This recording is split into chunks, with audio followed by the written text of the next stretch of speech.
नमस्कार. संवाद प्रतिवाद या आमच्या विशेष कार्यक्रमामध्ये आपल्या सगळ्यांचं मनापासून स्वागत. त्याचं वय आहे अवघं 1.5 वर्ष, पण संपूर्ण जगाला भंडावून सोडलेलं आहे. मी कुणाबद्दल बोलतोय, कशाबद्दल बोलतोय तुम्हाला लक्षात आलं असेल, तो आहे कोरोना. खरं तर कोरोनानं संपूर्ण जनजीवन इतकं विस्कळीत झालेलं आहे, असं एकही क्षेत्र नाही आहे ज्याला कोरोनाचा फटका बसलेला नाही आहे. एकीकडे कोरोनाचे रुग्ण वाढत आहेत आणि दुसरीकडे कोरोनातून बरं होण्याचं प्रमाणही त्या मानानं लक्षणीय आहे. जवळपास 97 ते 98% लोक बरे होत आहेत. ॲट द सेम टाइम कोरोनावरती कोणतंही रामबाण औषध नाही असं अजूनही म्हटलं जाते. या पार्श्वभूमीवरती कोल्हापुरातील श्री विश्ववती आयुर्वेदिक चिकित्सालय आणि रिसर्च सेंटर यांनी संशोधन करून 3 औषधांची निर्मिती केलेली आहे, ज्यांचा कोरोना काळामध्ये प्रभावी उपयोग होऊ शकतो. खरं तर आयुर्वेद म्हणजे आपल्याला असं वाटतं की ज्या वेळेला इमर्जन्सी असती त्यावेळी ॲलोपॅथीचा वापर करायचा आणि आयुर्वेदिक औषधं ही आपली एक पूरक औषधं, एक स्टँड बाय औषधं म्हणजे वापरायची, असा एक समज आपल्यात आहे. पण विश्ववतीनं जी काही 3 आयुर्वेदिक औषधं केलेली आहेत त्यांची क्लिनिकल ट्रायल सुरू आहे. त्यातल्या एका औषधाची क्लिनिकल ट्रायल पूर्ण झालेली आहे आणि त्याचे अत्यंत सकारात्मक आणि प्रभावी परिणाम दिसून आलेले आहेत. अत्यंत महत्त्वाचा आणि इंटरेस्टिंग मुद्दा आहे की आयुर्वेदासारख्या भारतातल्या प्राचीन शास्त्रानं संपूर्ण जगामध्ये जो रोग भेडसावतोय त्या कोरोनाला प्रतिबंध करण्यासाठी एक पाऊल पुढे टाकलेलं आहे. मला आज या विषयावरती आवर्जून माहिती घ्यायची आहे आणि त्यासाठी आयुर्वेद क्षेत्रातील अत्यंत मोठं नाव असलेले वैद्य डॉक्टर समीर जमदग्नी सर आपल्या सोबत आहेत. मी जमदग्नी सरांचं स्वागत करतो. नमस्कार. त्याचबरोबर या रिसर्च टीम मध्ये काम करणारे आणि क्लिनिकल ट्रायलच्या प्रोसेसमध्ये असलेले डॉक्टर प्रसाद पाणकर, त्यांचंही स्वागत आहे. नमस्कार. खरं तर मी यांना डॉक्टर म्हणतोय, पण ते वैद्य आहेत, त्यांना वैद्य म्हणणं जास्ती आवडतं असं मला मागच्या वेळी सुद्धा जमदग्नी सरांनी सांगितलं होतं. सो वैद्यराज जमदग्नी सरांपासून मी सुरुवात करतो. सर, मला सगळ्यात पहिल्यांदा विचारून घ्यायचंय की जे आता मी म्हटलं की कोरोनातनं लोक बरे होत आहेत, पण कोरोनावरती अमुक एक औषध घेतलं की ते त्याच्यावरती 100% लागू पडतं असं अजून तरी नाहीये. त्यामुळेच कोरोनावरती औषध नाही असं पण म्हणतो. या पार्श्वभूमीवरती जो आज विश्ववतीनं दावा केलेला आहे, जी 3 औषध आहेत ज्याच्यामध्ये रसमाधव वटी, माधव रसायन आणि माधव रसायन प्लस ही 3 औषधं आहेत. या 3 औषधांचा असा कुठला फॉर्म्युला आहे, तुम्ही त्याचा दावा किती % सक्सेससाठी करू शकता? कसं आहे, नॉर्मल कोर्समध्ये सुद्धा कोणतंही व्हायरल इन्फेक्शन जरी झालं तरी सुद्धा त्याचा विचार ह्या औषधामध्ये कव्हर होतोय हे लक्षात घ्यायला पाहिजे. करोना आत्ता आलेला आहे, तो निघून जाईल, दुसरा कोणता तरी आणखी डरोना येईल, परंतु हे होत असताना त्याच्यावरती ते औषध लागू पडेल का नाही. तर ज्या वेळेला आजार बदलतो, जंतू बदलतात, तेव्हा आधुनिक शास्त्राची औषधं बदलतात, आयुर्वेदाची बदलत नाहीत. कारण आयुर्वेदाची सूत्र जी आहेत किंवा गृहीतकं जी आहेत ती शाश्वत आहेत. हेतुलिंग औषधज्ञान स्वस्थातुर परायणम त्रिसूत्रम शाश्वतम पुण्यम उबुदेय पितामहा असं म्हटलेलं आहे. तर हेतुलिंग आणि औषध म्हणजे आजाराचं कारण, लिंग म्हणजे लक्षणं आणि त्याचं औषध, ह्याचा आयुर्वेदाचा विचार जो आहे तो आज एक उद्या दुसरं असं मुळीच नसतं. जे ठरलंय तेच 5000 वर्षापूर्वी जे ठरलेलं होतं तेच आत्ताही आहे. इथंच नव्हे तर मंगळावरती जर जीवसृष्टी झाली आणि तिथं जर करोना आला तर तिथली औषध वापरून तिथला वैद्य तिथले पैसे घेऊन रुग्णाला बरं करू शकतो. तर हा जो भाग आहे तो शाश्वतत्वाचा जो आहे ना, तो खूप महत्त्वाचा आहे आयुर्वेदाचा. हा एक भाग झाला. दुसरं असं की माणसाची एक पेशी जर धरली तर 9 पेशी त्याच्या आजूबाजूला ज्या आहेत त्या जंतूंच्या आहेत. म्हणजे आपण जंतूंनी घेरलेलो आहे. याचा अर्थ असा नाही की तो जंतू आपल्याला त्रासच देईल. तर आपल्या शरीराची इम्युनो सिस्टीम कमी पडायला लागली, त्या आपल्या पेशीमध्ये जर काही वैगुण्य यायला लागलं, स्थान वैगुण्य यायला लागलं, लो व्हायटॅलिटी टिश्यू तयार व्हायला लागली, तर ते आपल्यावरती अटॅक करणार आहेत. अदरवाईज सगळ्याच गोष्टी काही त्रासदायक नाही आहेत. 70% गोष्टी ज्या आहेत त्या आपल्याला माणसाला उपयोगी जंतूमधल्या, 30% ज्या आहेत त्या त्रासदायक असतात. त्यासुद्धा आपल्यात वैगुण्य आणलं तर म्हणजे आपलं अन्न पचन होणं, मेंदूचं काम, यकृताचं काम, रक्ताचं काम हे जंतूंना अशक्य आहे. त्यामुळे जंतूंच्या मध्ये आपण जगतोय आणि सिम्बायोसिसने राहायला पाहिजे. पण सर, कोरोना हा जंतू नाहीये, तो विषाणू आहे ना? बरोबर आहे. पण कोरोना व्हायरस ज्याला आपण म्हणतो, याची आयुर्वेदामध्ये काही आधी कुठं वर्णन केलेलं आहे किंवा तशा अगदी बरोबर असलेले काही कुठले विषाणू आले होते? अतिशय छान प्रश्न विचारला जोशी तुम्ही. कसं आहे की ह्या सगळ्या प्रोसेसमध्ये जे पदार्थ आपल्या शरीरात आजार उत्पन्न करतात ते आयुर्वेदाचे वेगळे आहेत, आधुनिक शास्त्राचे वेगळे आहेत. आयुर्वेद त्याला दोष धातूमध्ये ह्या पद्धतीने बघत असतो आणि आधुनिक शास्त्र जे आहे ते पॅथोजन या हिशोबाने बघतं. पॅथोजनमध्ये बॅक्टेरिया येतात, विषाणू येतात, त्याच्या म्हणजे ज्याला जीवाणू म्हणतो आपण ते बॅक्टेरिया झाल्या, विषाणू म्हणजे आपले हे व्हायरस झाले, आणि फंगी जे असतात म्हणजे वेगवेगळ्या पद्धतीची बुरशी, हा सुद्धा पॅथोजनचाच भाग आहे. यीस्ट वगैरे सुद्धा युनिसेल्युलर फंगसच आहे. तर ह्याचा आपल्या शरीरावरती वरील परिणाम येत असतो. आता याच्यापैकी बॅक्टेरिया जे आहेत आणि फंग जे आहे हे जिवंत आहे, आणि विषाणू अशी परिस्थिती आहे की बाहेर असताना ते निर्जीव आहे आणि शरीरात आलं की ते जिवंत होतं. अशी मधली योनी म्हणजे ती विषाणूची आहे. आणि मग त्याच्यात DNA चे प्रकार, RNA चे प्रकार, त्याच्यानुसार मग व्हॅक्सिनेशन नीट निघत नाही. त्यांनी थोडंसं DNA स्ट्रक्चर बदललं की सगळी व्हॅक्सिनेशन जी आहे ती वाया जातात, असं खूप वेळवलं होतं. म्हणजे काय, जंतूकडे लक्ष देण्याच्या ऐवजी तुम्ही आपल्या शरीराकडे लक्ष द्यायला पाहिजे. शरीराची इम्युन सिस्टीम जर चांगली असेल तर किती का जंतू येणार, तुम्हाला त्रास होणार नाही आहे. पूर्वीच्या काळी जेव्हा कॉलेरा, पटकीची वगैरे साथ असायची ना, तेव्हा खूप माणसं मरायची प्लेगनी वगैरे, आणि मग तरुण मंडळी सगळी प्रेतं उचलण्याचं काम करायची. आणि हे करत असताना त्या वैद्यांच्या असं लक्षात आलं की ह्या लोकांना मृत्यू कसा आलेला नाही, यांना प्लेगची गाठ झाली कशी नाही. तर असं व्हायचं की ते प्रेतं उचलून नेत असताना त्यांना खायला प्यायला मिळायचं नाही आणि स्टार्वेशन व्हायचं. ते एक प्रकारचं लंघन आहे. पाणीही कमी जातं आहे, अन्नही कमी जातं आहे, तर इम्युनि सिस्टीम आपोआप त्यांची लिफ्ट व्हायची आणि त्यामुळे त्यांना इन्फेक्शन्स होत नव्हती. हे साधं सूत्र जरी आत्ता लोकांनी पाळलं की 2 वेळा फक्त मुगाच्या डाळीचं कडण घ्यायचं, दुपारी एकदा भूक लागलेली असताना जेवायचं, आणि आयुर्वेदिक औषधं जवळच्या नजीकच्या वैद्याचा सल्ला घ्यायचा, त्याच्यावर रसमाधव, माधव रसायन आणि माधव रसायन प्लस ह्याचा जर वापर केला तर कोरोनाची जेवढी तुम्हाला आत्ता भीती वाटते तेवढी बाळगायचं काहीच कारण नाही आहे. मी आता या 3ही औषधांच्या ज्या काही क्लिनिकल ट्रायल झाल्या त्याबद्दल जाणून घेणार आहे. वैद्य प्रसाद, तुम्ही या संपूर्ण प्रोसेसमध्ये होता, मला सांगा की मुळात क्लिनिकल ट्रायल कशासाठी असते? क्लिनिकल ट्रायल ही मुळात यासाठी असते की एखाद्या आजारासाठी आपण एखादं औषध दिलं तर ते 1 रुग्ण बरा केला किंवा तुम्ही 10 रुग्ण बरे केले तरी ते त्याचं औषध आहे असं आपल्याला लगेच म्हणता येत नाही. कारण तो परिणाम प्लॅसिबो इफेक्ट असू शकतो, तुमच्या डॉक्टरवरती श्रद्धा आहे म्हणून तुम्हाला बरं वाटलं असं असू शकतं. त्यामुळे एक पद्धत असते ज्याला आपण म्हणतो कंट्रोल ट्रायल. म्हणजे एका गटामध्ये आपण फक्त स्टँडर्ड ICMR ट्रीटमेंट देणार, दुसऱ्या गटामध्ये आपण स्टँडर्ड ती जी क्रोसिन वगैरे ट्रीटमेंट आहे त्याच्यासोबत माधव रसायन प्लस देणार, आणि मग त्या 2 गटांचा विशिष्ट स्टॅटिस्टिकल टेस्ट लावून त्याचे जे काही रिपोर्ट आहेत त्याचं जर काय ॲनालिसिस त्या टेस्टनी सांगितलंय तेवढं सिग्निफिकंटच्या पुढं आलं तरच आपल्याला असं म्हणता येतं की हा या औषधाचा परिणाम आहे. पण मग याचे काही ICMR चे काही स्टँडर्ड्स आहेत का? ICMR ची असं नाही खरं म्हणता येणार, परंतु स्टॅटिस्टिकल ॲनालिसिसची सगळी स्टँडर्ड मेथड्स रेडी आहेत आणि रिसर्चच्या स्टँडर्ड मेथड्स रेडी आहेत. एक पेशंट आपण बरा करतो त्याला आपण केस रिपोर्ट असं म्हणतो, 10-12 पेशंट आपण बरे केले त्याचा औषधाने त्याला आपण केस सिरीज म्हणतो. पण 1000 करूनही उपयोग होत नाही. जो उपयोग तेव्हा होतो जेव्हा तुम्ही 2 गट करता, आणि या ठिकाणी आपण कोविडमध्ये स्टँडर्ड ICMR ट्रीटमेंटच्या सोबतीला एका गटाला माधव रसायन प्लस दिला आणि एकाला दिला नाही, आणि मग त्याचं ॲनालिसिस येतं, तेव्हा त्याला आपल्याला म्हणता येतं की या औषधाचा नक्की परिणाम आहे. आणि आयुर्वेदाचे लोक खूप चांगल्या पद्धतीने परिणाम खरं तर देत आहेत. सगळे काश्मीरपासून कन्याकुमारीपर्यंतचे वैद्य खूप चांगल्या पद्धतीने कार्य करत आहेत, परंतु या मेथडनी जोपर्यंत ते होत नाही तोपर्यंत जगासमोर मांडता येत नाही. आणि आम्हाला आनंद आहे की आज करवीर नगरीमध्ये तशा अर्थाने आपण ह्या 3 औषधांचं कार्य सुरू आहे आणि त्यातलं आज एक संपन्न होऊन आपल्या समोर येत आहे. पण मग आता तुम्ही जे म्हटलात तुम्ही की माधव रसायन वटी, रसमाधव वटी आणि प्लस, यातल्या प्लसचं फक्त आता तुमची क्लिनिकल ट्रायल पूर्ण झाली, ट्रायल आपली संपन्न झाली, बाकीच्या 2 औषधांची व्हायची आहे, बाकीच्या 2 औषधांचं काम सुरू आहे. पण मग आता त्याच्यातनं जे तुम्हाला निष्कर्ष मिळालेले आहेत ते काय आहेत? आता याच्यामध्ये खरं तर मी आपल्याला सगळ्यात एक थोडंसं निष्कर्षांकडे मी येतो, पण त्याच्या आधी मी आपल्याला हे आवर्जून सांगू इच्छेन की मुळात रँडमाइज्ड कंट्रोल ट्रायल हे मॉडेल जगाचं जरी असलं तरी ते आयुर्वेदाला लागू पडतं का? कारण आयुर्वेद असं म्हणतो दुष्यम देशम बलम कालम प्रकृती मानलम वया, म्हणजे प्रत्येक रुग्ण वेगळा समजावा. माझा दम्याचा पेशंट महाबळेश्वरचा आहे आणि माझा दम्याचा पेशंट सोलापूरचा आहे, त्याची हवा वेगळी आहे, त्याचं खाणं पिणं वेगळं आहे. या सगळ्याचा विचार करून कस्टमाइज्ड औषध देणं, टेलरमेड औषध देणं ही खरं तर आयुर्वेदाची पद्धत आहे. त्यामुळं खरं तर अगदी आयडियली जर का आपण बघायला गेलं तर रँडमाइज कंट्रोल ट्रायल एक काहीतरी करोनासाठी औषध काढायचं आणि ते सगळ्यांना द्यायचं हे तत्वतः खरं तर या ठिकाणी लागू पडत नाही आयुर्वेदाला.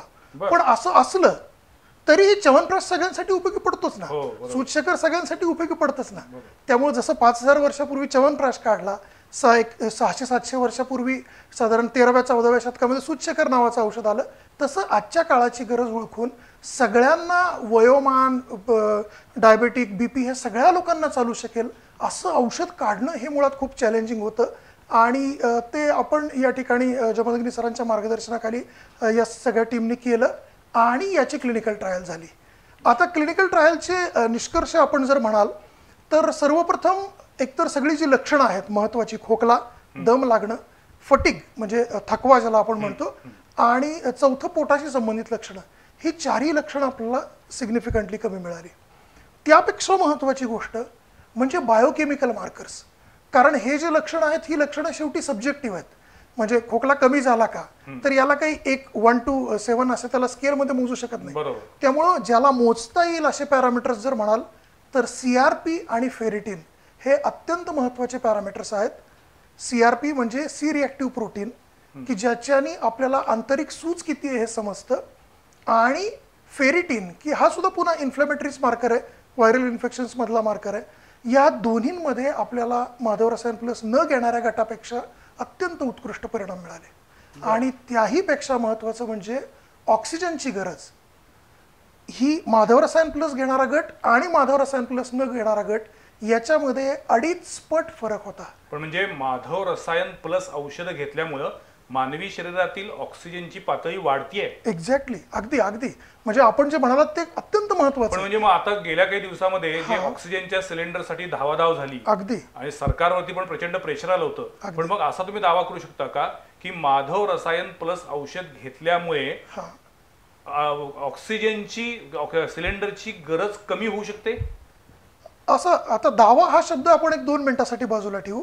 परंतु आमच्या ट्रायलमध्ये एका गटाला ज्यांनी माधव रसायन प्लस घेतली त्यांना ऑन अन ॲव्हरेज, सगळ्या ग्रुपचं ॲव्हरेज काढलं तर 2.5 दिवस ऑक्सिजन लागला. आणि माधव रसायन प्लस न घेणाऱ्या गटाला आपण त्याचं ॲव्हरेज काढलं तर तो 6 दिवस लागला. 2.5 पट फरक आहे. इतकंच. या टेक्निकल गोष्टीकडे पुन्हा येऊया. पण जमदग्नी सर, मुळात ही जी 2 औषधं आहेत, माधव रसायन आणि माधव रसायन प्लस, या दोन्हीत रसायन शब्द आहे, म्हणजे त्याचा केमिस्ट्रीशी किंवा रासायनिक प्रक्रियेशी काही संबंध आहे का? नाही. आता रसायन असे खूप शब्द बदनाम झालेले आहेत. आपण मराठीमध्ये ध्यान म्हटलं तर काय ध्यान आहे असं होतं. आणि ध्यान हा शब्द योगात किती चांगला आहे. त्यामुळे रसायनाचंही तसंच आहे. रसायन म्हणजे काय, रस रक्तादे इयंते रसायनम. म्हणजे शरीरामध्ये रसरक्त मांसमेद अस्थि मज्जा शुक्र हे जे 7 धातू आहेत की ज्याच्यावरती आपल्या शरीराचा डोलार अवलंबून आहे, ज्याच्या सहाय्याने आजार उत्पन्न होत असतात, तर त्यांना बळ देणारं जे औषध आहे ते म्हणजे रसायन औषध. आता माणूस जो आहे तो जे अन्न खातो त्याने अन्न पचलं चांगल्या पद्धतीने अन्न गेल्यानंतर, तर आहार रस जो चांगला तयार होतो तो ज्या वेळेला कमी पडायला लागतो आणि त्याचं यापन असं आम्ही कर्म धरतो, ते ज्या वेळेला कमी व्हायला लागतं तेव्हा माणसाचं एजिंग सुरू होतं.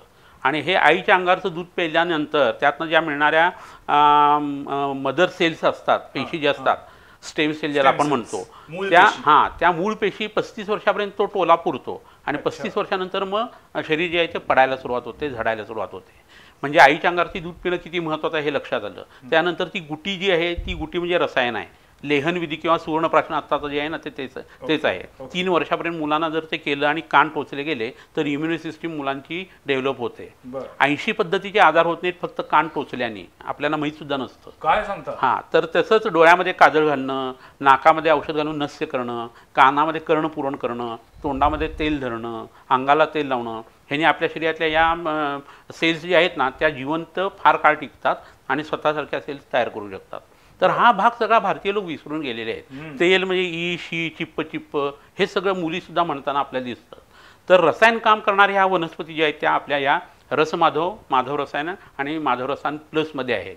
तर त्याचा परिणाम जो आहे तो आजार उत्पन्न होऊ नये म्हणून, शरीरातले दोष धातुमल प्राकृत राहून साम्यावस्थेत राहावेत म्हणून सुद्धा त्याचा उपयोग होतो.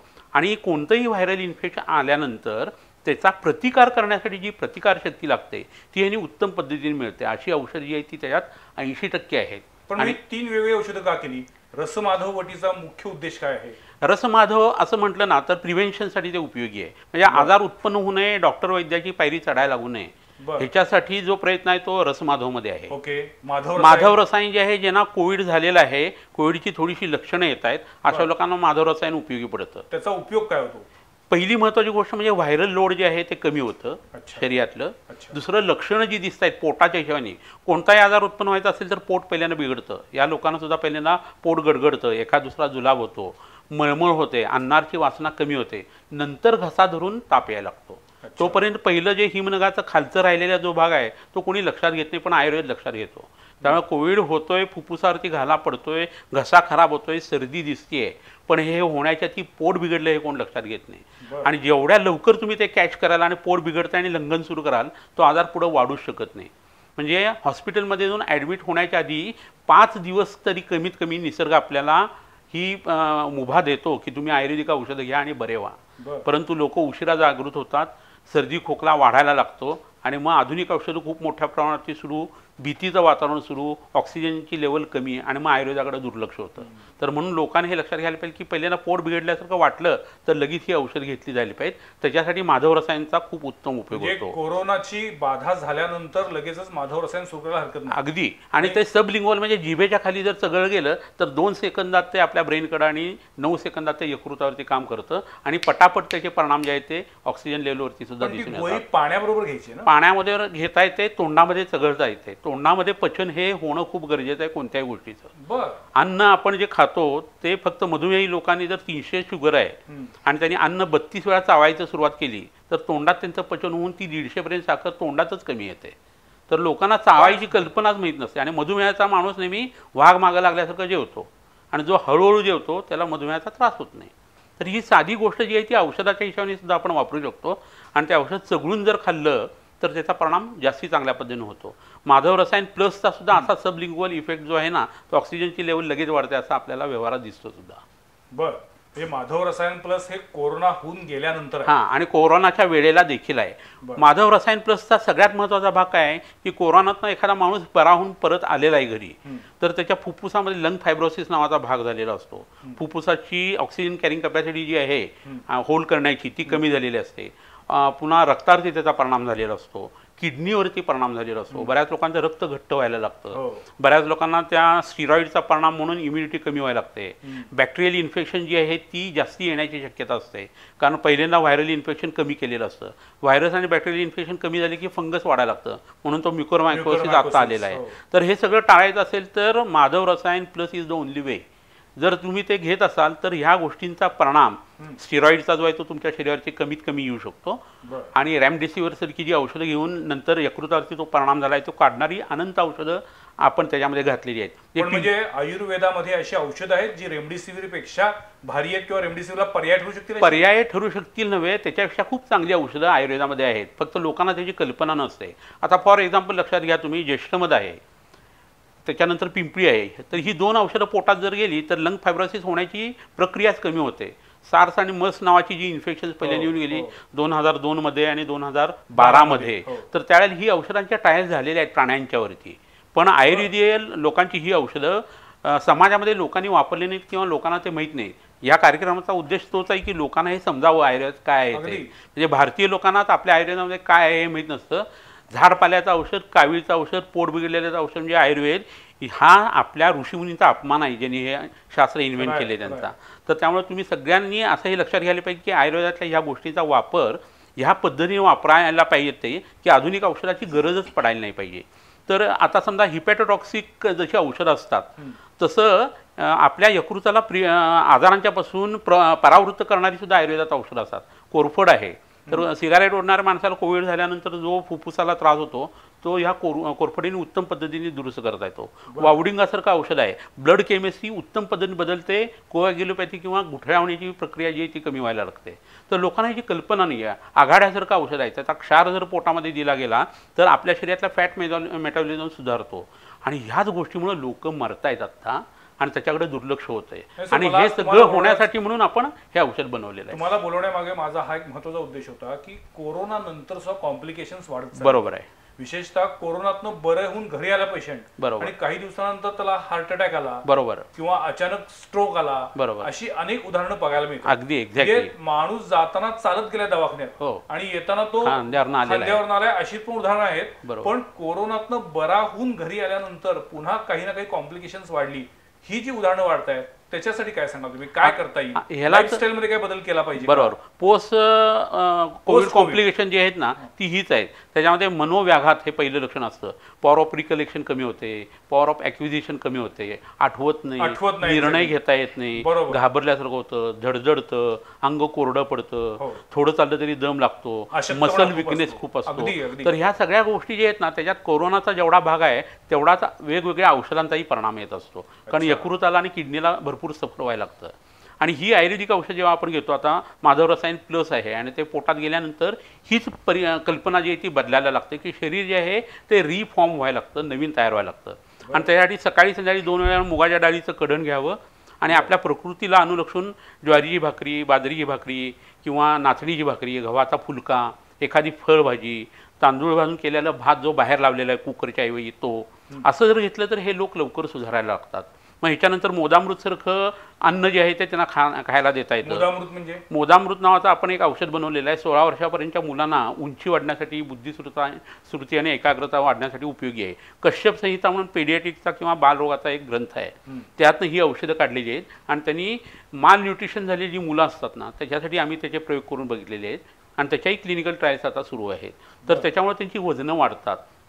स्लम एरियामधले लोक किंवा आदिवासी लोक जे असतात त्यांची मुलं जी असतात त्यांना युजली मुर्दुसासारखा आजार असतो, ज्याला आपण कुपोषित म्हणतो, कुपोषित मुलं. तर त्याच्यासाठी हे सरकारच्या हिशोबाने सुद्धा आमचं काम चाललंय आणि ट्रस्टचं सामाजिक लेवलवरती सुद्धा काम चाललेलं आहे. तर असं अन्न घेणं, सकाळी च्यवनप्राश घेणं, असं जर केलं गेलं तर मग शरीरातल्या पेशीचा उत्पत्ती, स्थिती आणि नाश ह्याच्यातला नाश कमी होतो, उत्पत्ती चांगली व्हायला लागते आणि स्थिती मेंटेन होते. आणि ह्याचाच अर्थ काय, माणूस पुन्हा तरुण झाल्यासारखं व्हायला लागतं. ह्याला वयस्थापन असं म्हटलं जातं. ते या माधव रसायन होतं. पोस्ट कोविड पेशंटनी अमुक अमुक पथ्य पाळलं पाहिजे, अमुक अमुक गोष्ट खाण्यास टाळली पाहिजे, असं काय का? अगदी नक्की आहे. कोणताही क्षार आणि तिखट पदार्थ जो आहे तो जर पोटात जास्ती गेला किंवा आंबट पदार्थ फार मोठ्या प्रमाणात गेला तर रक्त बिघडायला सुरुवात होते, मांस शिथिल पडायला लागतं, हाडातली मज्जा व्यवस्थित तयार होत नाही आणि माणूस लवकर एजिंग किंवा म्हातारपणाला प्राप्त होतो. तर हे आधी थांबायला पाहिजे. दुसरं जे अन्न आहे ते 6 रस पोटात जाऊ देत, पण मधुर प्राय म्हणजे त्यात गोडपणा असायला पाहिजे आणि तो पचला जायला पाहिजे. तो कडू औषधांच्या बरोबर जर गोडपणा गेला तर दोघांचा बॅलन्स जो आहे ना शरीर व्यवस्थित ठेवू शकतो. पण सर गोड खाल्ल्यामुळे मधुमेह रुग्णांना त्रास होणार नाही? मधुमेह आत्ताची जी कन्सेप्ट आहे रक्तातली साखर वाढणं याला आयुर्वेद मधुमेह म्हणतच नाही. लघवीमध्ये गढूळपणा आहे, लघवी फार वेळा होतीये, असं जर असेल तर तो आयुर्वेदानुसार प्रमेह नावाचा आजार आहे. त्यामुळे तो मधुमेह जो असतो तो त्या लोकांना बऱ्याच वेळेला असं होतं की अंगात शुगर असते आणि लघवीमध्ये साखर नसते आणि अंग दुखतंय का विचारलं तर हो म्हणतो, तोंड कडू आहे का हो म्हणतो. तर ते तापाचं पूर्व लक्षण सांगितलेलं आहे. स्वेदावरोध संताप हा सर्वांग ग्रहणम तथा असं त्याचं लक्षण आहे. आणि त्याच्यामध्ये त्याला भूक लागत नाही आणि तोंडामध्ये कडूपणा आहे आणि अंग जड झालंय, हे ताप येण्याच्या आधीची अवस्था आहे. त्याची साखर बघितली 400 साखर असते. तर त्याचं निदान आमचं काय ज्वर हे निदान आहे, मधुमेह नाहीच. आणि त्याला त्रिभुवन कीर्तीची तापाची गोळी दिली की साखर त्याची कमी येते. ह्याचा अर्थ प्रत्येक पेशंटला उठसूट मधुमेहाचा म्हणून त्याला त्रिभुवन कीर्ती द्यायची नाही, त्याला दुसरा आजार असू शकतो. त्याला ऑफिसमधलं टेन्शन असतं आणि त्या मनोविकारामुळे त्याला साखर वाढलेली असते, त्याला रात्री सारस्वत अरिष्ट द्यायला लागतं. तर मधुमेह आहे आत्ताचा व्यवहारातला डायबिटीज मिलिटस आणि त्याचं निदान 15 पद्धतीचा आयुर्वेदानुसार आहे आणि त्या प्रत्येकाला वेगळी औषधं असतात. पण म्हणजे मधुमेह आणि प्रमेह यात फरक आहे? ह्याच्यात नक्की फरक आहे. अच्छा. पण मग तुम्ही मधुमेहावरती ट्रीटमेंट करता की प्रमेहावरती करता? आम्ही मधुमेहावरही करत नाही आणि प्रमेहावर करत नाही. तो माणूस समोर आल्यानंतर त्याला जो आजार आहे त्याच्यावर करतो. अरे बापरे. तुमच्याकडे पुन्हा येतो प्रसाद सर. हा तुम्हाला विचारायचंय, म्हणजे आयुर्वेदामध्ये तो एक खजिना आहे आयुर्वेदा म्हणजे. तर मला तुम्हाला विचारायचंय की तुम्ही आता प्लस तुमचं माधव रसायन प्लसची क्लिनिकल ट्रायल झाली, उरलेली जी 2 औषधं आहेत ती आता कुठल्या टप्प्यावर आहेत? उरलेल्या 2 औषधांमध्ये रसमाधव वटीचं आपण खूप मोठ्या प्रमाणामध्ये वितरण केलं होतं फ्रंटलाईन वर्कर्सना. गेल्या वर्षी त्याच्या डाटावरती प्रोसेसिंग करून त्याचा शोध निबंध बनवण्याचं काम सुरू आहे. आणि सगळ्यात महत्त्वाचं जे आपण कोविड पॉझिटिव्ह साठी काढलेलं औषध आहे माधव रसायन, खरं तर माधव रसायन हे आधी औषध आलं, प्लस हे नंतर आलं. तर ती ट्रायल राहण्याचं कारण हे आहे की त्याच्यामध्ये आपण ट्रायल झाल्यानंतर तिथून पुढे परत महिनाभर माधव रसायन देतोय आणि महिन्याभरानंतर अँटीबॉडीज त्यांच्या तेवढ्याच राहत आहेत का कंट्रोल ग्रुपच्या तुलनेमध्ये. हा एक इंटरेस्टिंग अभ्यास आपण त्या ठिकाणी करतोय. त्यामुळे खरं तर माधव रसायनची ट्रायल ही एक आपली लवकरच आता, त्यामुळे प्लसची आधी झाली आणि ही नंतर झाली. पण आता ही औषधं किती काळ घ्यायची आहेत पेशंटनी? म्हणजे रसमाधव वटी एकदा सुरू केल्यानंतर ती दिवसातून 2 वेळा आहे. हो. आणि ती किती महिने घेतली पाहिजे? किती महिने घेतली पाहिजे याच्यामध्ये आपलं एक्सपोजर किती आहे, आपण बाहेर किती येतो, आपण अगदी फ्रंटलाईन वर्कर्ससाठी किंवा रुग्णांच्या संपर्कामध्ये असतो की रस्त्यावरचं बाहेरचं एक्सपोजरमध्ये आपण किती असतो, तब्येत, ह्या सगळ्यानुसार ते बरे घटक बदलतील. परंतु महत्त्वाचा भाग यातला हा आहे की माधव रसायन हे एक्सपोजर असेल तर आवर्जून घ्यावं, एक्सपोजर नसेल बाहेरचं तर फक्त रसमाधव पुरेसं आहे. आणि मी प्लस हे कोविड पॉझिटिव्ह झाल्यानंतरसाठीच आहे, म्हणजे पोस्ट कोविड घ्या. हां, म्हणजे कोविड पॉझिटिव्ह झाल्या कोविडच्या ट्रीटमेंट दरम्यान आणि नंतरही. किती महिने नंतर एक साधारणपणे 3 महिने तरी आवर्जून घ्यावा असं आम्ही सांगू. अच्छा. आणि यात मी अजून एक ऍड करू इच्छितो. युजली आयुर्वेद असं म्हटलं की आयुर्वेद हा होस्ट फॅक्टरवरती काम करतो, म्हणजे बाहेरचा जंतू आणि आपलं शरीर म्हणजे होस्ट. तर आयुर्वेद हा होस्ट फॅक्टरवरती काम करतो आणि जंतूंवरती तितकासा काम करत नाही असं आपण म्हणतो ना, तर हे देखील अर्ध सत्य आहे. आजच्या या भागामध्ये मी दर्शकांना हे आवर्जून सांगू इच्छितो की ही जी औषधं, रसायन औषधं आहेत, रसायन औषधांवरती गेल्या 20-30 वर्षामध्ये प्रचंड मोठ्या प्रमाणामध्ये संशोधन झालं आहे. मुंबईचं जे KEM हॉस्पिटल होतं तिथे डॉक्टर रवी बापट होते, शरदिनी डहाणूकर मॅडम होत्या, हे सगळे, आत्ता मला वाटतं सरांचं वय 85 वगैरे असेल. तर या सगळ्या लोकांनी आयुर्वेदावर खूप इंटरेस्ट घेतला आणि रसायन औषधांची खूप सारी पब्लिकेशन्स आहेत. आणि त्याच्याही पलीकडे जाऊन ज्या वनस्पती आपल्यामध्ये आणि ट्रॅडिशनल चायनीज मेडिसिन TCM, कारण TCMचा उल्लेख मी इथं आवर्जून करू इच्छितो, कारण चायनाने जो काही कंट्रोल केलाय कोरोनावरती, तर त्यांनी डे 1 पासून त्यांचं ट्रॅडिशनल चायनीज मेडिसिन्समध्ये आलेली सूप त्यांच्यानुसार, म्हणजे आपण जसं पेया, कढण, आत्ता मगाशी सर म्हणाले मुगाचं कढण 2 वेळा घेतलं तरी चालेल, तर तसं त्यांची ती जी काही डाएट स्टाईल आहे ही आम्ही नेटवरती फॉलो करत आहोत. गेल्या फेब्रुवारीमध्ये, म्हणजे कोविड आला साधारण डिसेंबरमध्ये, आणि विदिन 2 मंथ्स चायनाने त्यांचं ट्रॅडिशनल चायनीज मेडिसिन हे कोविडमध्ये वापरायला घेतलं, लाल फितीचा कारभार अजिबात न करता. त्यामुळे आयुर्वेद ॲलोपॅथीचा सुरेख मिलाफ करून चायनाने हा जो विजय मिळवला. तर आपण चायनाकडे गेलो तर चायनीज मेडिसिन आणि आपल्या मेडिसिनमध्ये ज्या कॉमन वनस्पती आहेत, म्हणजे ज्येष्ठमध्ये किंवा लसूण आहे, लसूण हा चायनामध्ये पण आहे, त्याची अक्षरशः ज्याला आपण म्हणतो प्लेथर ऑफ एव्हिडन्स, अक्षरशः एव्हिडन्सचा पूर आहे जर आपण त्या सगळ्या साईट्सवरती जर का आपण बघायला गेलो तर. आणि इंटरेस्टिंग, मगाशी आपण बोलत होता सार्स आणि मर्स. सार्स हा 2002 मध्ये आला, तो SARS-CoV-1 आणि त्याचंच हे व्हर्जन 2 आहे. तर साधी ज्येष्ठमध पावडर किंवा ती आजीबाईची खोकल्याची काडी म्हणून आपण ज्या काडीकडे बघतो, त्याचा लॅन्सेटमध्ये पेपर आहे 2004 मध्ये पब्लिश झाला की जो सांगतो की त्याच्यामध्ये जे तत्व आहे ग्लॅसरिजिक ऍसिड नावाचं, त्याच्यानी SARS-CoV-1चं रिप्लिकेशन कमी होतं. आणि हा पेपर 2004चा लॅन्सेटचा आहे. हे काय आहे, आपल्यालाच आपल्या आयुर्वेदाची किंमत राहिलेली नाहीये. बरोबर आहे. जे आपल्याकडं पूर्वापार आहे ते आपल्याला तेवढं महत्वाचं वाटत नाही, पण ते जर फॉरेन कंट्रीतनं इम्पोर्टेड म्हणून आलं की मात्र त्याचं आपल्याला महत्व वाटायला लागतं. बरोबर आहे. तर मगासपासून बोलताना तुम्ही 2दा शब्द वापरलात, लंघन. बरोबर. लंघन हे पण म्हणजे थोडक्यात उपास करणे. बरोबर आहे. पोटाला आराम देणे, काहीही न खाणे. बरोबर आहे. पण लंघन हा पण उपाय आहे की लंघन हे प्रिकॉशनरी ते एक क्रिया आहे? प्रिकॉशन सुद्धा आहे आणि उपाय सुद्धा आहे. लंघनम परमौषधम, म्हणजे ते कोणत्याही आजाराचं औषध आहे. जनावर कोणतंही बघा, त्याला किती चारा आणून घातला तर ते चाऱ्याला हात लावत नाही, तोंड लावत नाही आणि तिथंच बसून राहतं, पूर्ण विश्रांती घेतं, झोप घेतं आणि ते बरं होतं. कुत्र्या मांजरासारखे जे प्राणी आहेत ते गवत खातात, त्यांचं ते अन्न नाही आहे आणि उलटी करतात. जे वमनाचा भाग ते वापरतात आणि लंघनाचाही भाग वापरतात. लंघन केलं की काय होतं, पहिले ना आपला जाठराग्नी जो आहे तो मंद झालेला आहे. तो कशामुळे झालेला आहे तर विकृत चुकीचं अन्न खाल्लेलं आहे, चुकीचं पाणी प्यायलेलं आहे आणि पोटामध्ये किंवा फुफ्फुसामध्ये किंवा रक्तामध्ये वेगवेगळ्या पद्धतीची जंतूंची वाढ व्हायला लागलेली आहे. या जंतूंना खाद्य काय असणार आहे, शेवटी कोणताही कृमी असला ना तर त्याला गोडपणा जो आहे तो आवडत असतो. हे गोडपणा म्हणजे काय, ग्लुकोज आहे. ते कुठनं मिळणार आहे, अन्नातून मिळणार आहे. मग ते अन्नच तोडायचं. मग शरीराचं काय होईल तर यकृतामध्ये एवढं अन्न साठवलेलं आहे की 60-65 दिवस अन्न आजारांसारखं उपोषण केलं तर त्या माणसाला काही होणार नाही. शरीरामध्ये ते ग्लायकोलिसिस जे आहे त्याचे रिव्हर्स ॲक्शन सुरू होते आणि त्यातनं प्रोटीन जे आहे किंवा फॅट जे आहेत ते डिसइंटिग्रेट होऊन त्यातनं पॉलिसॅक्राइड्स, मोनोसॅक्राइड ही बनतात आणि मोनोसॅक्राइड म्हणजे ग्लुकोज असं शरीरात चालतो. परंतु जंतूंना जे 25 पट जास्ती साखर लागते कॅन्सरच्या पेशींना. फक्त 8 तासाचं लंघन जरी झालं, 6 तासाच्या पुढे लंघन गेलं ना की शरीरातल्या कॅन्सरच्या पेशी मरायला सुरुवात होते. रोज प्रत्येक हेल्दी माणसाच्या शरीरात 300 कॅन्सरच्या पेशी तयार होत असतात. रोज जीवनशक्ती त्याला विजय मिळवत असते. ज्यावेळेस ते जमत नाही तिला, बिचारी थकते, पिझ्झा बर्गर वगैरे सगळं घाणेरडं खाऊन त्यावेळेला मग माणसाला ह्या मोठ्या आजार व्हायला सुरुवात होत असते. पण सर असं म्हणतात की पोट रिकामं राहिलं तर ऑटोमॅटिकली आपल्या आपल्या शरीरामध्ये शुगर तयार व्हायला लागते आणि त्यातनं पुन्हा डायबिटीसची शक्यता असते.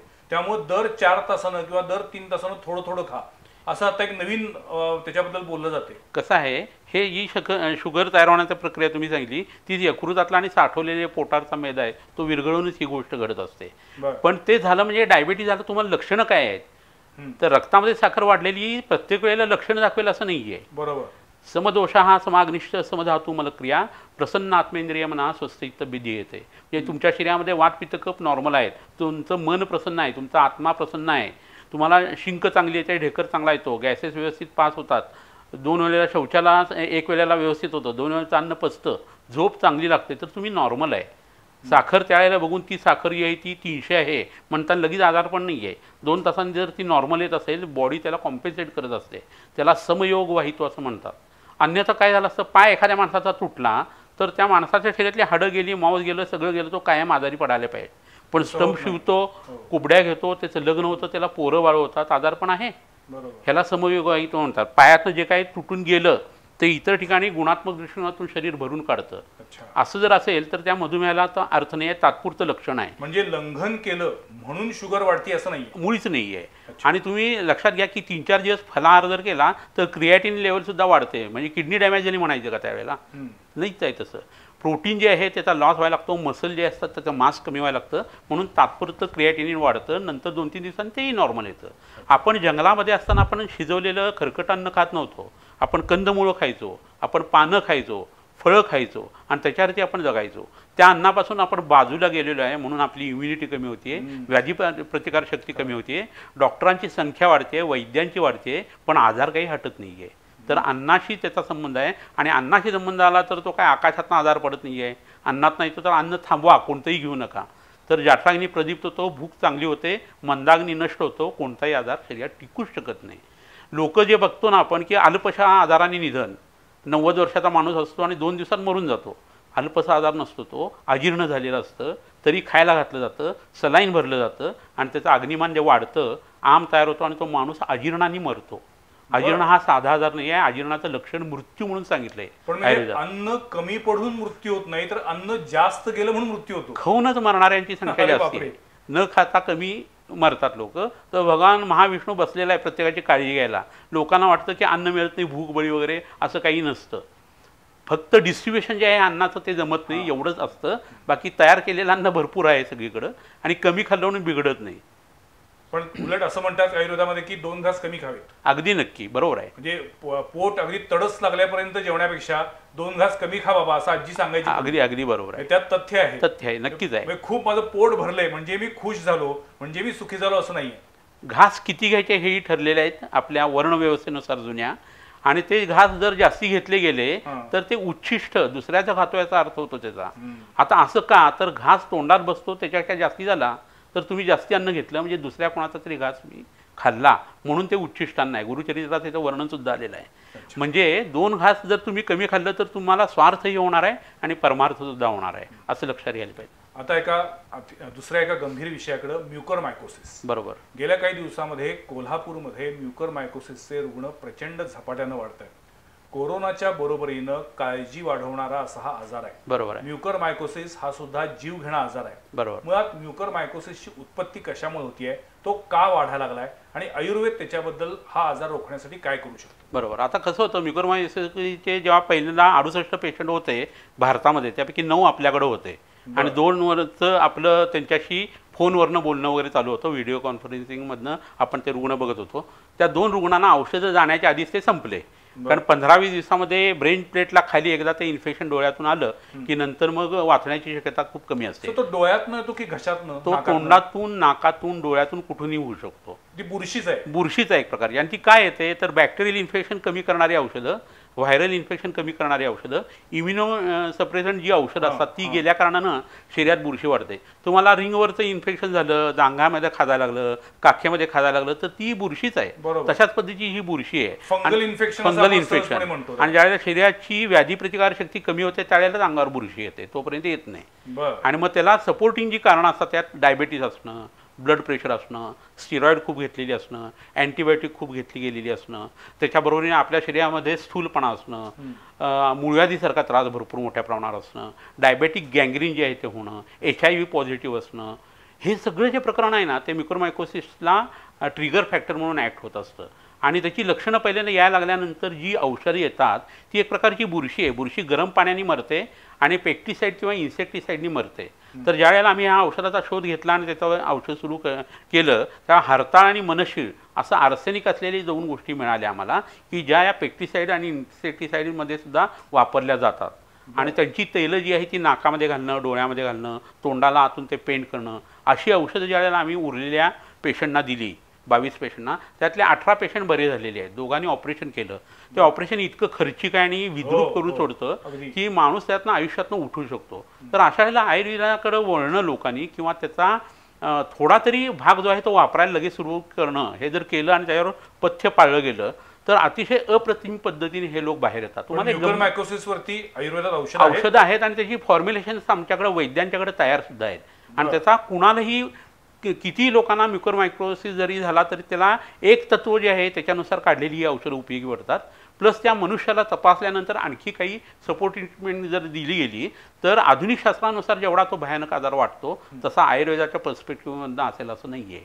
सुश्रुत संहितेमध्ये व्रणितोपासने अध्याय म्हणून एक आलेला आहे आणि कोणतंही शस्त्रकर्म करायच्या आधी माणसाने काय खावं प्यावं असं त्याच्यामध्ये सांगितलेलं आहे. तर हे त्वचा विकारासाठी, हार्पीची जी इन्फेक्शन्स असतात त्याच्यासाठी, डायबेटिक वूंडची ऑपरेशन्स, म्युकरमायकोसिस ऑपरेशन ह्याच्या आधी जर ते घेतलं गेलं तर त्या म्युकरच्या आतला जो बुरशीचा प्रकार आहे तो वाढणं थांबतं, त्याचे स्पोर्स आणि सेप्टा जे आहे ते मरायला सुरुवात होते, इम्प्लांट होत नाहीत आणि CTमध्ये दिसलेले जे काही इन्फेक्शन आहे ते ऑपरेशनच्या वेळेला तितकं नाहीच आहे असं लक्षात येतं आणि हा रिपोर्ट 7 दिवसामध्ये येतो.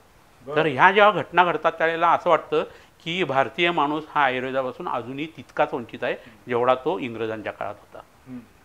पण मला सांगा, म्युकरमायकोसिस झालेल्या रुग्णांनी किंवा होऊन गेलेल्या रुग्णांनी काय पथ्य पाळलं पाहिजे? त्याच्यामध्ये आता मी व्रणितोपासने अध्याय जो सांगितला ना तसं ते प्रकरण आहे. मुगाचं कडण आहे, भाताची पेज आहे, गव्हाचा फुलका आहे किंवा ज्वारीची भाकरी आहे, असं कोरडान्न त्याच्यामध्ये खाणं खूप गरजेचं आहे. त्याच्याबरोबर काही फळं त्याच्यामध्ये आलेली आहेत, काही कंदमुळं आलेली आहेत, गाजर आहे, बीटरूट आहे, दुधी भोपळा आहे, पडवळ आहे, कारल्याची भाजी आहे, करटोल म्हणून आता कोकणात भाजी मिळते ती आहे, कांदे जे असतात ते शिजून मधाबरोबर ती खाणं आहे, पावसाचं पाणी पिणं आहे, साठी साळीचा किंवा काळा तांदूळ किंवा लाल तांदूळ मिळतो तो खाणं आहे, एक वेळा जेवण करणं आहे. असे पदार्थ जर घेतले गेले तर आधुनिक शास्त्राची औषधंसुद्धा जास्ती चांगली लागू पडतात. म्हणजे माणसांनी बॉडी बिल्डिंगसाठी अन्न लागतं आणि ते फक्त आयुर्वेदिक खाल्लं तरी त्यांना आमचा नमस्कार आहे, तरी त्यातनं ते वाचू शकणार आहेत.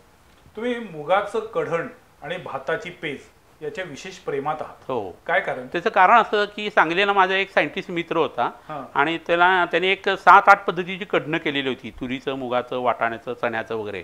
आणि इन्सिडेंटली त्याला लखनौला जायला लागलं, तिथला कॉल आला म्हणून तो कॉन्फरन्ससाठी तिकडे गेला आणि तिथून जेव्हा तो आला त्यावेळेला सहज त्याने टेस्ट्यूबमध्ये ठेवलेलं ते पाणी होतं ते तपासायचं ठरवलं की काय पॅथोजनचा परिणाम झाला. तर इतर सगळ्या टेस्ट्यूबमध्ये फंगस आलेलं होतं, बॅक्टेरिया वगैरे वाढलेले होते आणि मुगाचं कढण जे होतं ना ते त्या मानाने निवडशंकर राहिलेलं होतं आणि त्या जंतूंची वाढ कमी होती. हे झाल्यानंतर त्यांनी मला फोन करून सांगितलं तुमचे चरक संहिताकार जे ऋषी आहे, चरक ऋषी, ते सारखं मुगाचं कढण लंघन का करतात ते मला आज समजलं, असं असं झालेलं आहे. म्हणजे जुन्या लोकांनी काय उपयोग होतो शरीराला? शरीरात पहिली गोष्ट म्हणजे भूक जी आहे ती वाढायला लागते. शरीरामध्ये मांसामध्ये जो तयार झालेला आम नावाचा भाग आहे तो ते नष्ट व्हायला लागतो. शौचाला साफ होतं, लघवीला साफ होतं, मन प्रसन्न होतं. रसधातू शरीरातला चांगला झाल्या कारण पुढच्या प्रत्येक धातूतलं व्हायरल लोड, बॅक्टेरियल लोड हे कमी यायला लागतं आणि शरीरामध्ये ग्लुकोज निर्माण करण्याची जी यकृतातली प्रक्रिया आहे आणि मोठ्या तड्यातली प्रक्रिया आहे ती वाढीला लागते आणि इम्युनो सिस्टीम स्ट्रॉंग होते. 7 दिवस एवढं सगळं एका मुगाच्या कढणाने होतं. पण 7 दिवसानंतर मग वैद्यांनी सांगितलेलं अन्न खायला सुरुवात करायची. लंघनम परमौषधम म्हणताना महिनाभर संथाला घेतल्यासारखं करायचं नाही तर लंघनाने माणूस नष्ट सुद्धा होऊ शकतो. बरोबर. आणि जसं तुम्ही आता मुगाच्या कढणाचे फायदे सांगितले तसं भाताच्या पेजेचे काय? भात कसा तयार होतो? दलदलीमध्ये तयार होतो आणि त्याच्यात कार्बोहायड्रेट भरपूर मोठ्या प्रमाणात आहेत. ही दलदल म्हणजे आपल्या शरीरातला कफ आहे, ही दलदल म्हणजे आपल्या शरीरातला स्थूलपणा आहे. तर स्थूलपणा नष्ट होण्यासाठी पहिल्यांदा काय करायला पाहिजे? भाताची पेज रोज सकाळी घ्यायला पाहिजे. इंग्रज येण्याच्या आधी भारतीय लोकांना चहाचं व्यसन इंग्रजांनी लावले. चौकात मोफत चहा देऊन, आणि मग व्यसन लागल्यानंतर 5 पैसे 2 पैसे 3 पैसे पद्धतीने सुरू झालं. आणि आता इतका चहाचं गवगावा झाला आहे की तुमच्या घरी आला आणि तुम्ही मला चहा दिला नाही, बाहेर येऊन म्हणतो जोशी सरांनी मला चहा सुद्धा विचारला नाही. इतकं ते आता आदरातिथ्याचं एक साधन झालेलं आहे. खूप त्रासदायक आहे ते. कार्बोहायड्रेटचं डायजेशन त्यांनी होत नाही, मधुमेहासारखे प्रकार त्यातून उत्पन्न होतात. तर ह्या भाताच्या पेजेने काय होतं, प्रत्येक गोष्ट ही कशी आहे एकमेकाच्या विरोधी निसर्गात ठेवलेली आहे. खाली भात आहे चांगला चिकट गोड, आणि त्याच्यावरती बरोबर भाताची पेज आहे, त्याच्याबरोबर विरुद्ध गुणधर्म. अंड्याचा पिवळा बलक आहे, खाल्ल्यावर त्रास होतोय, पांढरा बलक खायचा. कवट खाल्लं त्रास व्हायला लागला, त्याची साल खायची. लोणी आहे, ते वरती तरंगतंय, त्याच्या खालचं ताक घ्यायचं की लोण्याचा त्रास नाही, कोलेस्ट्रॉल कमी. ह्या पद्धतीची पेज आहे, आणि ती पेज घेतली तर रक्तवाहिन्या मऊ होतात, आणि रक्तवाहिन्या जेवढ्या चांगल्या राहतील तेवढा माणूस तरुण राहतो, मरत लवकर नाही. त्याच्या रक्तवाहिन्या जर व्यवस्थित राहिल्या तर संपूर्ण शरीरामधलं ड्रेनेज सिस्टीम आहे ती शरीरातली, आणि त्या माणसाला काही धक्का लागत नाही, यकृत चांगलं होतं, मेद चांगला होतो. तरी इतकं महत्त्व फक्त त्या भाताच्या पेजेचं आहे. दुपारी खडखडीत 12 वाजता भूक लागते, एकदा जेवावं, 40 नंतर संध्याकाळी भाजकं खावं किंवा दूध प्यावं. तरुण असेल तर संध्याकाळी पुन्हा जेवावं. भाजकं खाल्लं की भाजण्याचा अग्नीची एकदा प्रक्रिया झाली की ते लघु बनतं, पोटात पटकन डायजेस्ट होतं. सकाळी आपण जेवलेलं आहे, भूक चांगली आहे, संध्याकाळी भूक लागणं हे तरुणपणाचं लक्षण आहे. 40 नंतर हे होत नाही, आणि रसाचंही आपण कमी पडायला लागतं. त्यावेळी जर तुम्ही अन्न भाजलेलं खाल्लं तर पोटाची भूक जी आहे ती प्लस ते भाजलेलं अन्न दोन्ही मिळून लवकर पचतं, आणि त्यामुळं दुसऱ्या दिवशी सकाळची भूक चांगली लागते. म्हणजे संध्याकाळचं भाजकं खाणं म्हणजे दुसऱ्या दिवशी सकाळी छान जेवा असा तो आदेश आहे. म्हणजे निगेटिव्ह आपण घ्यायला नाही पाहिजे. अर्धा ग्लास रिकामा म्हणायचं नाही, अर्धा भरलेला आहे, आणि उरलेला अर्धा हवेने भरलेला आहे. काय आहे मुळात आता आपल्याकडे पेजच तयार होत नाही. घरोघरी कुकरमध्ये भात शिजला जातो, त्यामुळे पेज कशी असते हे अनेकांना माहीत पण नाहीये. आणि आजकाल ते स्टाईल आहे ना, पेज शी पेज काय खातात. बरोबर. पण खरं तर पेजेमध्ये एवढे सगळे गुणधर्म आहेत. ते जमदनी सरांनी सांगितलं, भाजकं का खायचं हे पण सांगितलं. आपल्या सगळ्याकडे पार्टी संस्कृती वाढत चाललेली आहे, आणि अशा वेळेला पार्ट्या ह्या सगळ्या रात्रीच्या असतात, संध्याकाळच्या असतात. पण मग आयुर्वेद म्हणतं की संध्याकाळी म्हणजे सूर्यास्तानंतर जीव नये. पण आपल्याकडे ओव्हरऑल आता एकूण जर सगळी सामाजिक आर्थिक परिस्थिती बघितली, जे कष्टकरी आहेत ते पण, आणि जे एकदम क्रीम क्लास आहेत त्यांच्याकडे पण संध्याकाळीच जेवणाला महत्त्व असतं. दुपारच्या वेळेला जेवायला वेळच मिळाला नाही, दुपारी जेवायला ते म्हणावे तेवढं सुस्ती येते म्हणून जेवलो नाही, अशा पद्धतीची कारणं सांगितली जातात. त्याच्यावर काय सांगाल तुम्ही? कसं आहे, तुम्ही मुख्यमंत्री असा, प्रधानमंत्री असा, CEO असा, VVIP असा, तुम्ही चुकीचे वागले की तुम्हाला रट्टे बसणार. हा निसर्ग आहे. त्यामुळे तुम्ही खात असताना, पित असताना, वागताना आयुर्वेदाचे नियम पाळायला पाहिजेत. संध्याकाळी तुम्हाला वेळ मिळतोय म्हणून तुम्ही जर संध्याकाळी खात असाल, आणि पोटातली भूक हे जर तेज असेल, आणि बाहेरचं निसर्गातलं तेज जर सूर्य असेल, आणि तो जर मावळला, तर तुमचं खाणं पिणं, वागणं, उठणं बसणं, पाळी येणं, भूक लागणं हे सगळं चंद्र आणि सूर्यांच्या गतीवरती अवलंबून आहे. आणि ते जर तसं असेल आणि तुम्ही त्याचाच जर उपमर्द करायला लागला, हे विज्ञानाला मान्य आहे. हे विज्ञानाला मान्य असायलाच पाहिजे. चंद्र आणि सूर्याच्या गतीनुसार बरोबर आहे. शरीरातल्या सगळ्या गोष्टी बदलतात. स्त्रियांना पाळी जी येते 28 दिवसांनी ती चंद्राच्या गतीनुसार असते. पुरुषांचं सौरचक्र जे आहे ते जवळजवळ 12 वर्षाचं असतं. स्त्रियांचं जे आहे ते दर महिन्याचं असतं. भरती ओटी दिसते आपल्याला, आणि अमावस्या पौर्णिमेला मानसिक लक्षणं वाढलेली दिसतात, शारीरिक लक्षणं जी आहे ती बिघडलेली दिसतात. तर हे कशाचं देतं काय, तर ह्या गोष्टी ज्या आहेत त्या आपण विसरलेलं आहे, म्हणूनच हे घडत असतं.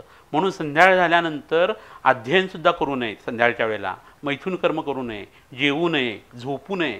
हे सगळे नियम जे आयुर्वेदाने सांगितले ते तेवढ्यासाठी आहे. आयुर्वेदाचे फक्त नियम जरी पाळले ना तरी वैद्याकडे यायची सुद्धा गरज नाही आहे. घरच्या घरची लोक व्यवस्थित होऊ शकतात. तर ह्या पद्धतीने ह्या विचारांच्याकडे बघायला पाहिजे. रात्रीचं जेवण हा तर चुकीचाच भाग आहे, आणि 12-12, 1-1 वाजता जर माणूस जेवत असेल तर ते अन्न पचणार केव्हा. त्यामुळे संध्याकाळच्या वेळेला, संध्याकाळच्या आत 12 वाजता जेवायचं आणि सकाळी 9 वाजता उठायचं. तर ती सूर्यवंशी झालेल्या त्या माणसाचं आयुष्य जे आहे ते हळूहळू कमी व्हायला लागतं, ऱ्हास व्हायला लागतो, आणि अकाली मरणाऱ्यांची संख्या हल्ली त्याच्यामुळेच वाढलेली आहे. की कार्डियन रिदम असा त्यासाठी शब्द. अच्छा. म्हणजे हा जो काही बॉडीचा रिदम आहे, म्हणजे ज्याला आयुर्वेद म्हणतो सकाळी कफ, दुपारी पित्त आणि संध्याकाळी वात, रात्रीच्या सुरुवातीला परत कफ, पित्त, वात, याला एकूण जगाच्या आजच्या सायंटिफिक भाषेमध्ये आपण किकार्डियन रिदम असं म्हणतो. आणि आता विषय निघालेलाच तर मला आवर्जून ऍड करायला आवडेल की गेल्या 3 नोबेल प्राइजेस जर आपण बघाल तर एक नोबेल प्राइज मला वाटतं 2018चं आहे, ते किकार्डियन रिदम साठी कुठले जीन्स रिस्पॉन्सिबल आहेत, म्हणजे आपल्या बॉडीचा बायोलॉजिकल क्लॉक मधल्या विशिष्ट फंक्शनसाठी कोणते जीन्स रिस्पॉन्सिबल आहेत ते शोधून काढणाऱ्या सायंटिस्टला आहे. त्याच्या आधीचं मला वाटतं 2017चं थोडं मागे पुढे होऊ शकेल, ते ट्रॅडिशनल चायनीज मेडिसिनच्या सायंटिस्टला नोबेल प्राइज आहे आयुर्वेदाला अजून बराच लांबचा पल्ला गाठायचा आहे. आपल्याला फक्त पद्मश्री आणि ह्याच्यामध्ये आपलं समाधान मानायचं नाही, आपलं आयुर्वेदाला नोबेलपर्यंत जायचं आहे. 2017चं नोबेल प्राईज हे मलेरियाच्या ट्रॅडिशनल चायनीज मेडिसिनच्या औषधाचं आहे आणि लेटेस्ट जे नोबेल प्राईज आहे 2019 का 20चं आहे ते जॅपनीज सायंटिस्टचं आहे की ज्यांनी इंटरमिटंट फास्टिंग म्हणजे लंघन, आपला जो मगासपासून विषय चालला आहे, त्याच्यानी शरीरातली ऑटोफॅगी म्हणजे शरीरातली जी सेल आता काम करून थकली आणि आता तिने जाणं अपेक्षित आहे, तर ती जाण्याची प्रक्रिया आणि नवनिर्मितीची प्रक्रिया याचा बॅलन्स मेंटेन राहण्यासाठी त्या फास्टिंगचा काय रोल आहे हे सिद्ध करण्यासाठीचं लेटेस्ट 19 का 20चं नोबेल प्राईज आहे जॅपनीज सायंटिस्टला. पुन्हा मूळ विषयाकडे त्यामुळे हे तिन्ही पुन्हा आयुर्वेदाशीच कनेक्टेड विषय आहेत अशा अर्थाने. तुम्ही आता रसमाधववटी, माधव रसायन आणि माधव रसायन प्लस या तिन्हींची एकूण क्लिनिकल टेस्टिंग कशी झाली हे सांगितलं. पण मला मुळात आता विचारायचं आहे जे कॉमन माणसाच्या दृष्टीनं की एखाद्या माणसाला कोरोना पॉझिटिव्ह झाल्यानंतर त्याची ॲलोपॅथिक औषधं सुरू असताना ही औषधं घेता येतात का? अगदी नक्की घेता येतात. हा प्रश्न खरं तर विचारला जातो, सगळ्या रुग्णांकडून विचारला जातो. आम्ही जेव्हा रिसर्च करायला जातो तेव्हा सुद्धा हा प्रश्न येतो की ड्रग इंटरॅक्शनचं काय. म्हणजे ॲलोपॅथी आणि आयुर्वेदिक दोन्ही औषधं एकत्र घ्यायची आणि बऱ्याचदा काय होतं ॲलोपॅथिक डॉक्टर आयुर्वेदिक औषधं घ्यायला नकार देतात, घेऊ नका म्हणून सांगतात. सो म्हणून मी तुम्हाला मुद्दा अगदी बरं झालं आपण हा प्रश्न विचारलात.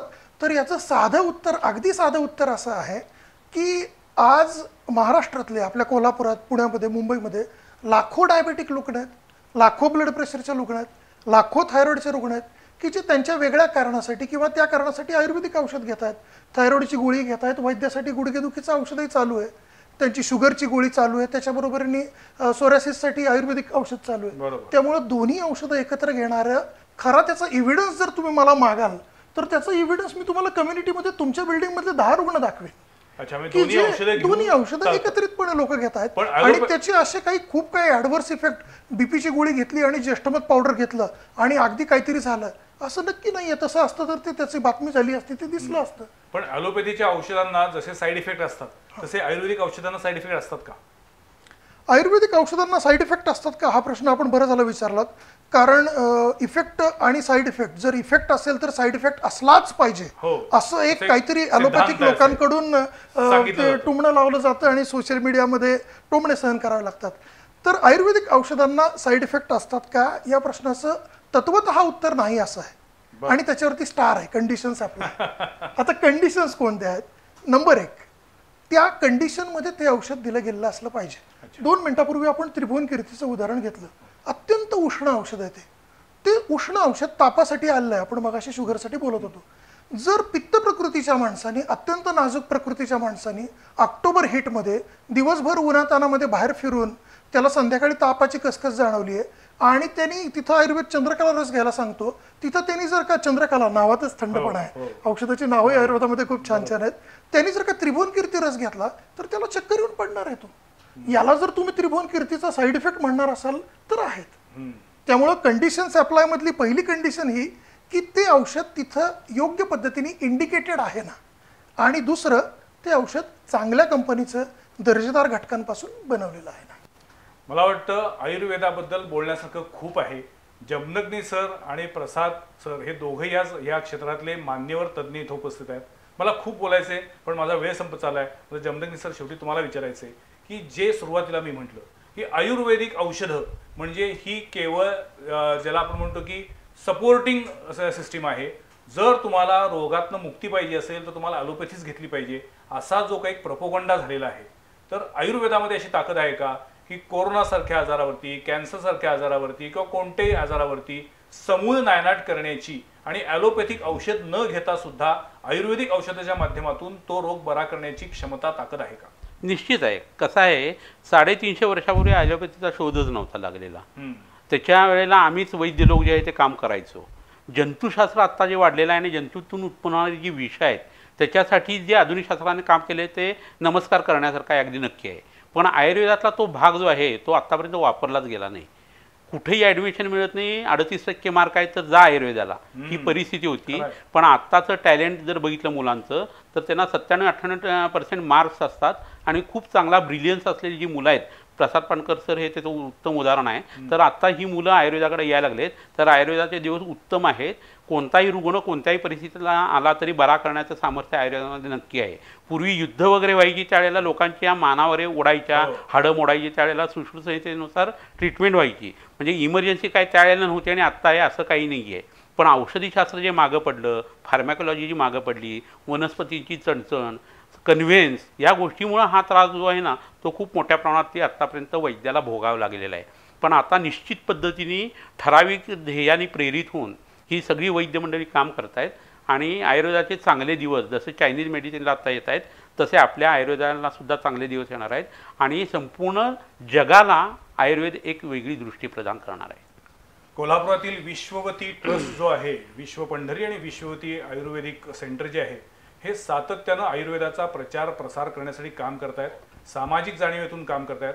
आज पुण्याहून डॉक्टर समीर जमदग्नी आणखीन प्रसाद सर तेवढ्यासाठी कोल्हापूर आले होते की ही जी काही 3 औषधं त्यांनी शोधलेली आहेत त्याच्याबद्दल संशोधन केलेलं आहे आणि या औषधांचा परिणाम किंवा गुण हा सिद्ध झालेला आहे. त्यामुळे रसमाधव वटी, माधव रसायन किंवा माधव रसायन प्लस या 3 औषधाच्या निमित्तानं जेव्हा हे 2 मान्यवर कोल्हापुरात आले तेव्हा मी त्यांना विनंती केली होती की आज आमच्या स्टुडिओमध्ये या. त्या विनंतीला मान देऊन हे दोन्ही मान्यवर आमच्या स्टुडिओत आले. याबद्दल मी आपल्या दोघांचेही मनापासून आभार मानतो आणि एक विनंती करतो की जेव्हा जेव्हा कधी आपण कोल्हापुरात याल तेव्हा आवर्जून आमच्या स्टुडिओमध्ये यावं, कारण आपल्याकडं ज्ञानाचं भांडार आहे, आयुर्वेदाचा खजिना आहे, मगाशी म्हणलं तसं, तो आमच्या प्रेक्षकांपर्यंत उलगडून दाखवावा. तुर्तास या दोन्ही मान्यवरांचे पुन्हा एकदा मनापासून आभार. नमस्कार. पुढच्या सोमवारी पाहायला विसरू नका आणखीन एका विषयावरील चर्चा संवाद प्रतिवादमध्ये. नमस्कार.